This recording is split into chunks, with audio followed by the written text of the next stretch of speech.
ബൈബിളിൽ 119 സങ്കീർത്തനം 1 മുതൽ 176 വാക്യങ്ങളടങ്ങിയ വലിയൊരു സങ്കീർത്തനമാണ് 119 സങ്കീർത്തനം. ഇത് എല്ലാവരും അറിഞ്ഞിരിക്കേണ്ട, പഠിച്ചിരിക്കേണ്ട ഒരു സങ്കീർത്തനമാണ്. ദൈവകൽപ്പന അനുസരിച്ച് എങ്ങനെ ജീവിക്കാമെന്നും ദൈവകൽപ്പന അനുസരിക്കുന്നവനുള്ള പ്രതിഫലം എന്താണെന്നും കൽപ്പനകൾ ലംഘിക്കുന്നവർക്ക് കിട്ടുന്ന ശിക്ഷ എന്താണെന്നും ഇങ്ങനെയെല്ലാം ചേർന്നുള്ള നല്ലൊരു സങ്കീർത്തനമാണ് 119 സങ്കീർത്തനം. അതിൻ്റെ കുറച്ച് ഭാഗങ്ങൾ നമുക്കൊന്ന് ധ്യാനിക്കാം. കർത്താവിൻ്റെ നിയമം. അഭംഗിലമായ മാർഗത്തിൽ ചരിക്കുന്നവർ, കർത്താവിൻ്റെ നിയമം അനുസരിക്കുന്നവർ ഭാഗ്യവാന്മാർ. അവിടുത്തെ കൽപ്പനകൾ പാലിക്കുന്നവർ, പൂർണ്ണ ഹൃദയത്തോടെ അവിടുത്തെ തേടുന്നവർ ഭാഗ്യവാന്മാർ. അവർ തെറ്റ് ചെയ്യുന്നില്ല, അവർ അവിടുത്തെ മാർഗത്തിൽ ചരിക്കുന്നു.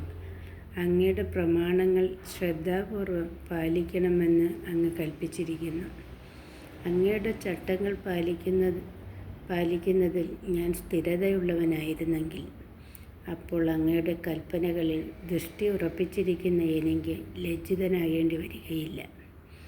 അങ്ങയുടെ നീതിനിഷ്ഠമായ ശാസനങ്ങൾ പഠിക്കുമ്പോൾ ഞാൻ പരമാർത്ഥ ഹൃദയത്തോടെ അങ്ങയെ പുകഴ്ത്തും. അങ്ങയുടെ ചട്ടങ്ങൾ ഞാൻ അനുസരിക്കും. എന്നെ പൂർണ്ണമായി പരിത്യജിക്കരുതേ.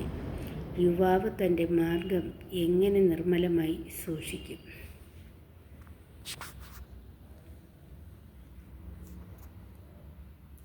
അങ്ങയുടെ വചനമനുസരിച്ച് വ്യാപരിച്ചുകൊണ്ട് പൂർണ്ണ ഹൃദയത്തോടെ ഞാൻ അങ്ങയെ തേടുന്നു. അങ്ങയുടെ കൽപ്പന വിട്ടു നടക്കാൻ എനിക്കിടയാകാതിരിക്കട്ടെ. അങ്ങയ്ക്കെതിരെ പാപം ചെയ്യാതിരിക്കേണ്ടതിന് ഞാൻ അങ്ങയുടെ വചനം ഹൃദയത്തിൽ സൂക്ഷിച്ചിരിക്കുന്നു. കർത്താവേ, അങ്ങ് വാഴ്ത്തപ്പെടട്ടെ. അങ്ങയുടെ ചട്ടങ്ങൾ എന്നെ പഠിപ്പിക്കണമേ. അങ്ങയുടെ നാവിൽ നിന്ന് പുറപ്പെടുന്ന ശാസനങ്ങളെ എൻ്റെ അധരങ്ങൾ പ്രഘോഷിക്കും. സമ്പൽ സമൃദ്ധിയിലെന്ന പോലെ അങ്ങയുടെ കൽപ്പനകൾ പിന്തുടരുന്നതിൽ ഞാൻ ആനന്ദിക്കും. ഞാൻ അങ്ങയുടെ പ്രമാണങ്ങളെപ്പറ്റി ധ്യാനിക്കുകയും അങ്ങയുടെ മാർഗത്തിൽ ദൃഷ്ടി ഉറപ്പിക്കുകയും ചെയ്യും. അങ്ങയുടെ ചട്ടങ്ങളിൽ ഞാൻ സന്തോഷിക്കും. അങ്ങയുടെ വചനം വിസ്മരിക്കുകയില്ല. ഞാൻ ജീവിച്ചിരിക്കാനും അങ്ങയുടെ വചനം അനുസരിക്കാനും ഈ ദാസൻ്റെ മേൽ കൃപ ചൊരിയണമേ. അങ്ങയുടെ പ്രമാണങ്ങളുടെ വൈശിഷ്ട്യം ദർശിക്കാൻ എൻ്റെ കണ്ണുകൾ തുറക്കണമേ. ഭൂമിയിൽ ഞാനൊരു പരദേശിയാണ്. അങ്ങയുടെ കൽപ്പനകളെ എന്നിൽ നിന്ന് മറച്ചു വയ്ക്കരുതേ.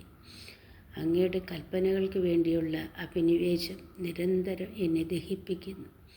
അങ്ങയുടെ പ്രമാണങ്ങൾ വിട്ട് നടക്കുന്ന ശപിക്കപ്പെട്ട ധിക്കാരികളെ അവിടുന്ന് ശാസിക്കുന്നു. അവരുടെ നിന്ദനവും പരിഹാസവും എന്നിൽ നിന്ന് അകറ്റണമേ. ഞാൻ അങ്ങയുടെ കൽപ്പനകൾ പാലിച്ചുവല്ലോ. രാജാക്കന്മാർ ഒത്തുചേർന്ന് എനിക്കെതിരെ ഗൂഢാലോചന നടത്തുന്നു. എന്നാൽ ഈ ദാസൻ അങ്ങയുടെ ചട്ടങ്ങളെപ്പറ്റി ധ്യാനിക്കും. അവിടുത്തെ കൽപ്പനകളാണ് എൻ്റെ ആനന്ദം. അവയാണ് എനിക്ക് ഉപദേശം നൽകുന്നത്. എൻ്റെ പ്രാണൻ പൊടിയോട് പറ്റിച്ചേർന്നിരിക്കുന്നു. അങ്ങയുടെ വാഗ്ദാനമനുസരിച്ച് എന്നെ ഉജ്ജീവിപ്പിക്കണമേ. എൻ്റെ അവസ്ഥ ഞാൻ വിവരിച്ചപ്പോൾ അങ്ങ് എനിക്ക് ഉത്തരമരുളി. അങ്ങയുടെ ചട്ടങ്ങൾ എന്നെ പഠിപ്പിക്കണമേ. അങ്ങയുടെ പ്രമാണങ്ങൾ നിർദ്ദേശിക്കുന്ന വഴി എനിക്ക് കാണിച്ചു തരണമേ. ഞാൻ അങ്ങയുടെ അത്ഭുതങ്ങളെപ്പറ്റി ധ്യാനിക്കും. ആമേൻ.